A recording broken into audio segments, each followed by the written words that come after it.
പഴയ വഴികളെ തേടിയുള്ള യാത്രയും പുതിയ വഴികൾ വെട്ടിത്തെളിക്കാനുമുള്ള പരിശ്രമങ്ങളുടെ കുറച്ച് ദിനങ്ങളാണ് ഈ തപസ്സുകാലം, ഈ നോമ്പിൻ്റെ ദിവസങ്ങൾ. പതിവിടങ്ങളിൽ നിന്നും മാറി നിന്ന് ദൈവത്തിൻ്റെ സ്വരം കേൾക്കാൻ, വിശുദ്ധിയെയും പുണ്യത്തെയും ധാർമ്മികതയുമൊക്കെ ധ്യാനിക്കാൻ കിട്ടുന്ന കുറച്ച് ദിവസങ്ങളുടെ പരിശ്രമങ്ങളുടെ ആകെത്തുകയായിട്ട് ഈ നോമ്പിൻ്റെ ദിനങ്ങളെ നമുക്ക് കണ്ടുമുട്ടാം. നോമ്പ് തീർച്ചയായും ഒരു തിരഞ്ഞെടുപ്പിനുള്ള അവസരം നമ്മുടെ മുൻപിൽ വയ്ക്കുകയാണ്.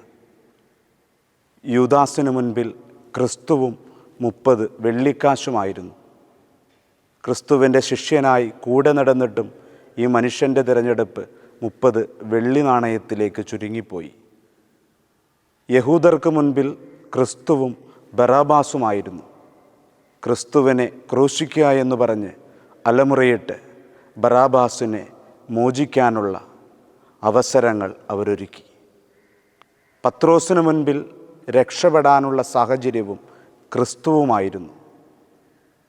രക്ഷപ്പെടാനുള്ള സാഹചര്യത്തെ തേടി ഈ മനുഷ്യൻ ക്രിസ്തുവിൽ നിന്നും അകന്നുപോയെങ്കിലും വീണ്ടും ഈ ക്രിസ്തുവിൻ്റെ സ്നേഹത്തെ തിരിച്ചറിഞ്ഞ് തിരിച്ചു വന്നപ്പോൾ നീറോയുടെ സേവകരോട് പറഞ്ഞു, എന്നെ കുരിശിൽ തറയ്ക്കുന്നത് തലകീഴായിട്ട് വേണമെന്ന്.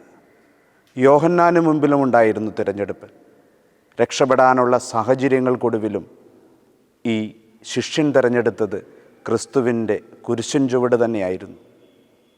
അവസാനത്തെ തിരഞ്ഞെടുപ്പ് നല്ല കള്ളൻ്റേതാണ്. ഈ നല്ല കള്ളൻ തിരഞ്ഞെടുത്തത് പറുദീസയായിരുന്നു. ബിഷപ്പ് ഫുൾട്ടൻ ജേഷിൻ നല്ല കള്ളനെ പറ്റി ഇപ്രകാരമാണ് പറഞ്ഞു വയ്ക്കുന്നത്: ഈ മനുഷ്യൻ ജീവിതം മുഴുവൻ മോഷ്ടിച്ച് നടന്ന് കള്ളനായി ജീവിച്ചു. പക്ഷേ ജീവിതത്തിൻ്റെ അവസാനത്തെ നിമിഷം, അവസാനത്തെ മണിക്കൂറിൽ ക്രിസ്തുവിൻ്റെ ചാരെ പറ്റി നിന്ന് ക്രിസ്തുവിൻ്റെ മുമ്പിലും കള്ളനായി മാറി പറുദീസ മോഷ്ടിച്ചെടുക്കുകയാണ്. ഈ നോമ്പിൻ്റെ ദിനങ്ങളിലൂടെ കടന്നു പോകുമ്പോൾ ഈ നല്ല കള്ളനെ പോലെ ക്രിസ്തുവിൻ്റെ ചാരെ പറ്റി നിന്ന് പറുദീസ സ്വന്തമാക്കാൻ നമുക്ക് സാധിക്കണം. അതിന് നമ്മൾ നമ്മുടെ പതിവിടങ്ങളിൽ നിന്ന് മാറി നിന്ന് പഴയ വഴികളെ യാത്രയാകേണ്ടതുണ്ട്. പുതിയ വഴികളെ തേടി പോകേണ്ടതുണ്ട്. നല്ല കള്ളൻ്റെ ജീവിത എന്നും നമുക്ക് മാതൃകയായിട്ട് മാറട്ടെ.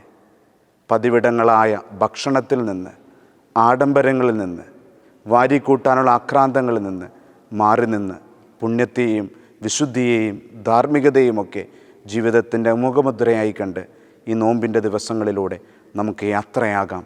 കാൽവരി മലയിലൂടെ യാത്രയായി 3 ദിനങ്ങൾക്കപ്പുറമുള്ള ഉയർപ്പിനെ നമുക്ക് സ്വപ്നം കാണാം.